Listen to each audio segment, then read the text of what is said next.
नमस्कार दोस्तों, मैं अमित कुमार आपका स्वागत करता हूं अपने इस नए वीडियो में। अगर वीडियो अच्छा लगे तो लाइक कीजिएगा और चैनल को सब्सक्राइब भी कीजिएगा, बोलना पड़ता है। चलिए वीडियो स्टार्ट करते हैं।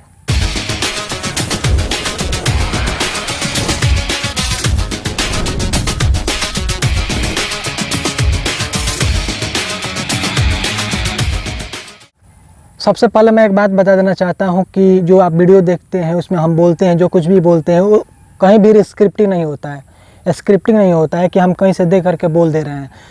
तो हम अपने मन से बोलते हैं, हमारे दिमाग में दिल में जो भी आता है बोल देते हैं। तो अगर हमसे बोलने में कोई गलती हो जाती है, कुछ गड़बड़ बोल देते हैं तो प्लीज़ अपना बच्चा भाई समझ करके माफ़ कर दीजिएगा, यही आपसे रिक्वेस्ट है। चलिए आज का टॉपिक है, इस टॉपिक को डायरेक्ट स्टार्ट करते हैं।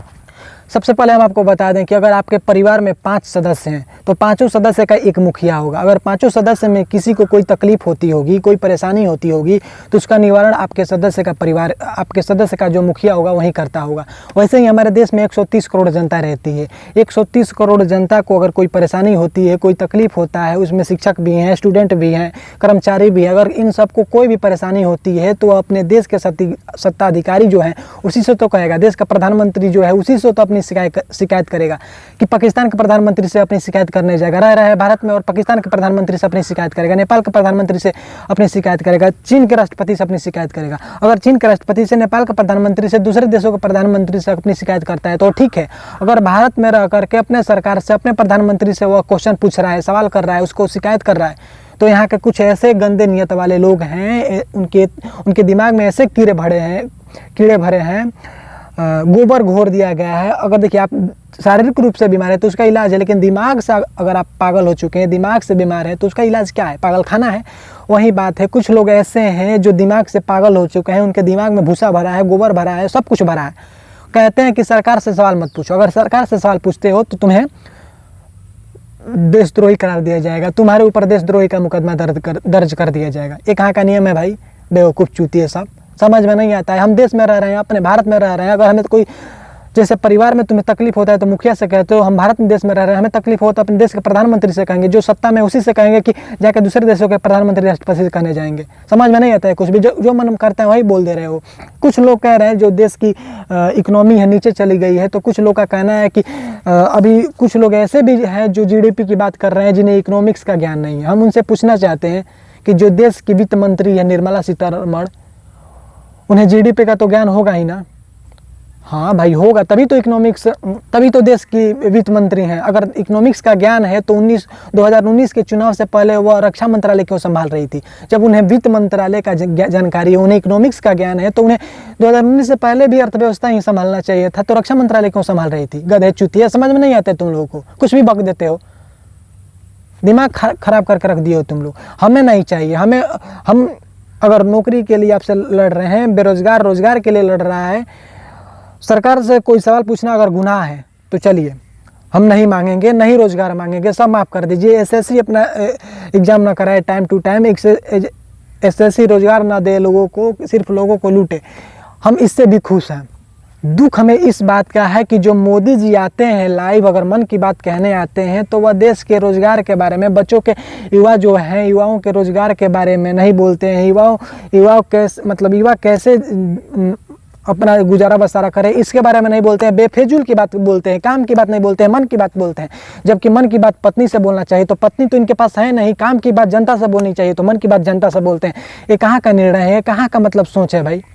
हमें खराब तब लगा जब मोदी जी आए, मन की बात बोले, वही मन की बात जिसको रिकॉर्ड डिसलाइक मिल रहा है। अगर दुनिया में सबसे अधिक डिसलाइक के मामले में देखा जाए तो सड़क 2 के बाद यही होगा, जिसको रिकॉर्ड डिसलाइक मिला है। फिर भी इन लोगों को शर्म नहीं आ रहा है। मोदी जी आए और मन की बात में बोल दिए कि अब बोल रहे हैं कि आप बड़े से बड़ी डिग्री आपके पास, UG का डिग्री हो, PG का डिग्री हो, SSC का डिग्री हो, कुछ भी हो, कोई भी तैयारी कर रहे हो, लेकिन अगर रोजगार देश में नहीं है तो आपको क्या करना है? कुकुर बिलार सियार पालना है, लोगों के, आप जैसे नेताओं के चप्पल जूते को पॉलिश करना है, खिलौने बनाना है, पकौड़े तलना है। हम राम मंदिर बनवा दिए हैं, जाओ राम मंदिर के आगे पकौड़े तलते रहो, उससे आपका रोजगार बसार चलते रहेगा। ये कहाँ का नियम है भाई? हम ग्रेजुएट हैं, हम UG का डिग्री है, हमारे पास PG का डिग्री है, बड़ी बड़ी डिग्री है, PhD किए हैं, और हम जा करके पकौड़े तलें, जा करके कुकुर बिलार सियार पालें? एक नहीं करेगा। हम आराम से घर में बैठेंगे, बस कह दिए कि हमारे पास रोजगार नहीं है। आपने कहा था चुनाव से पहले कि हम हर साल 2 करोड़ रोजगार देंगे, 2 करोड़ रोजगार दिया। अगर आप जैसे आके कहते हैं मित्रों हमने हाई किया है, हाउ किया है, वैसे ही आप आके कह दिए कि मित्रों हमने 6 साल में 2 करोड़ रोजगार दिया, फिर देखिए आपके साथ क्या होता है, आपका क्या होता है। बेफिजूल की बात बोलने से अच्छा है कि चुप रहिए, मन की बात जिससे करना है उसी से करिए। हम कुछ नहीं चाहते, बस चाहते हैं कि बेकार की बात ना हो, इधर उधर की बात ना हो, लोगों को गुमराह ना किया जाएगा। और देखिए हम मीडिया से क्या भाई, मीडिया पर भरोसा क्या करें, मीडिया पर विश्वास क्या करें। मीडिया हमें ज़बरदस्ती वहीं ठूस रही है जो उसे ठूसने के लिए कहा जा रहा है। फिर मोदी जी बोलते हैं कि हमने काला धन लाया। काला धन लेने के बाद से आपकी जीडीपी -24% हो गई। और कैसे हम विश्वास कर ले, अभी तो मीडिया जो द्वारा ही तो बताया गया है कि देश की जीडीपी -24% हो गई है। मीडिया की बातों पर कैसे विश्वास कर ले, सरकार की बातों पर कैसे विश्वास कर ले, जब सरकार हमें उल्लू बना रहा है, मीडिया में उल्लू बना रहा है, ज़बरदस्ती मीडिया में यही दिखा रहा है कि हमें यही करना है, आपको यही देखना है, ये नहीं देखेंगे तो आप मर जाएंगे, ये नहीं देखेंगे तो एक हो जाएगा। सुशांत केस के लिए सब भाई प्रार्थना किए, सुशांत केस के लिए सीबीआई से सबकी मांग थी, सीबीआई जाँच करने पहुँच गया। फिर मीडिया उसमें क्या, उससे गांड में उंगली क्यों कर रहा है मीडिया? छोड़ दे, रिजल्ट जब आएगा तब सबके पास प्रकाशित कर देना कि हाँ ऐसा रिजल्ट रहा।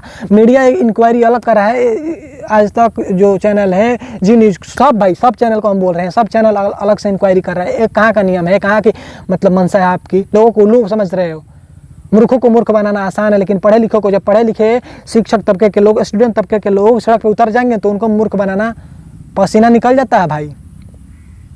हमारी बस यही मांग है कि जैसे हमको पता है कि मैट्रिक का रिजल्ट हर साल फरवरी मार्च महीने में होता है, उसका रिजल्ट आता है, बच्चे पढ़ते हैं। यूपीएससी का रिजल्ट हर साल होता है, वैसे ही एसएससी का क्यों नहीं पता है हमें? रेलवे का क्यों नहीं पता है हमें?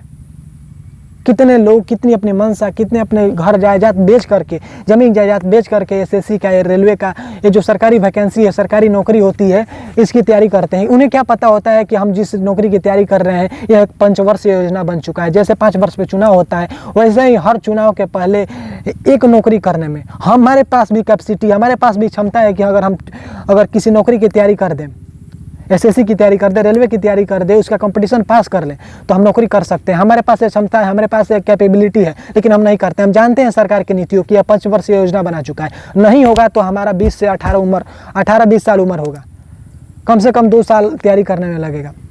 तैयारी करने के बाद 5 वर्षीय योजना के पहला चुनाव होता है तो उससे कुछ दिन पहले वैकेंसी आता है, दूसरे चुनाव मतलब 5 साल के बाद दूसरा चुनाव होता है, तब उसका परीक्षा होता है, तीसरे चुनाव में उसका रिजल्ट आता है, चौथे चुनाव में आपकी ज्वाइनिंग होती है। मतलब कम से कम 20 साल, 15 साल मान के चलिए। 20 साल की उम्र में आप तैयारी करना स्टार्ट किया और 15 साल बाद आपकी ज्वाइनिंग हुई, 35 साल और 50 साल में नौकरी से आपको निकाल ही दिया जाएगा, आपकी उम्र का हवाला देकर कि आप बुढ़े हो चुके हैं, आपसे काम नहीं हो रहा है।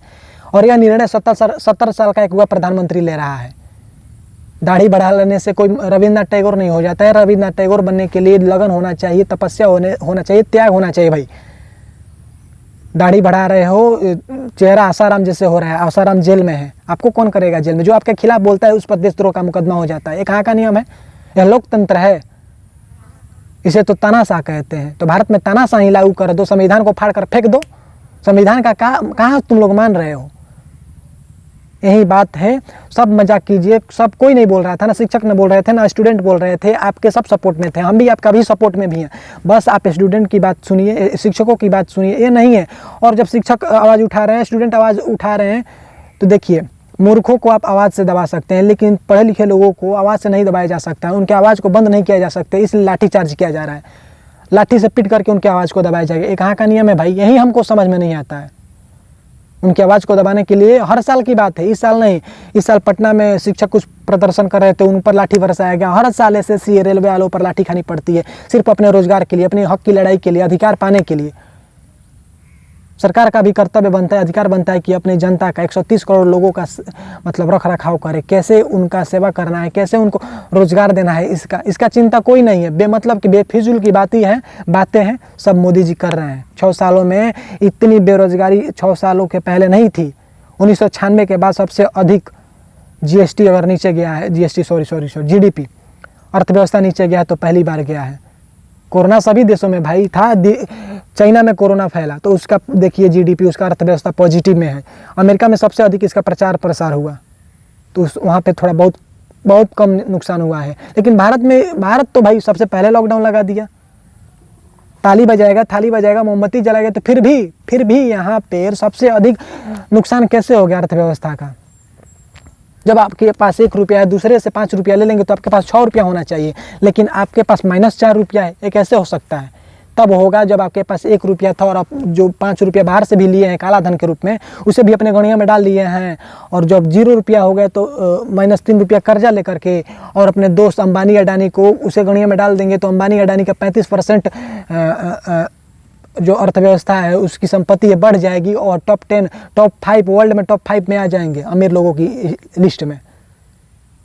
सरकार जो है देश की सरकारी संपत्ति वो नीचे माइनस में जा रही है, माइनस में बहुत नीचे जा रही है, और जो प्राइवेट लोग हैं उनकी संपत्ति ऊपर जा रही है। इससे क्या साबित होता है? सब मोदी जी के दोस्त हैं, सबके गणिया में डाल रहे हैं। यही बात है, नहीं बोलना चाहिए लेकिन बोल रहे हैं, दिमाग खराब हो चुका है। हम इसीलिए तैयारी नहीं करते, हम अपने लिए नहीं बोल रहे हैं, हमारे दोस्तों के लिए बोल रहे हैं, जो वीडियो देख रहे हैं उनके लिए बोल रहे हैं। हम चाहें ना तो हम भी तैयारी कर सकते हैं SSC की, लेकिन क्यों भाई 10-15 साल नौकरी करने के लिए क्यों हम अपना 15 साल बर्बाद करने के बाद 15 साल की नौकरी मिलती है? अगर बिजनेसमैन बनना है तो आपको कुकुर सियार बिलार पालना पड़ेगा, चप्पल जूते पॉलिश करने पड़ेंगे, पकौड़े तलना पड़ेगा। मोदी जी का कहना है कि हम चाय बेच करके 35 साल भीख मांग करके जब प्रधानमंत्री बन सकते हैं, तो आप पकौड़े तल करके लोगों के, नेताओं के, चमचों के चप्पल जूते पॉलिश करके कुकुर बिलार सियार पाल करके राष्ट्रपति नहीं बन सकते हैं? तो बनिए भाई, कुकुर सियार बिलार पालिए। अगर वीडियो अच्छा लगा तो लाइक कीजिएगा, चैनल को सब्सक्राइब करना मत भूलिएगा। चलिए फिर मिलते हैं किसी नए वीडियो में। हाँ, अगले वीडियो में हम बताएंगे मोदी है तो मुमकिन है, और क्या क्या मुमकिन हो चुका है मोदी जी के आने पर, हम सब इसके बारे में बताएंगे। तो वीडियो अच्छा लगा हो तो लाइक कीजिएगा, चैनल को सब्सक्राइब कीजिएगा। चलिए फिर मिलते हैं।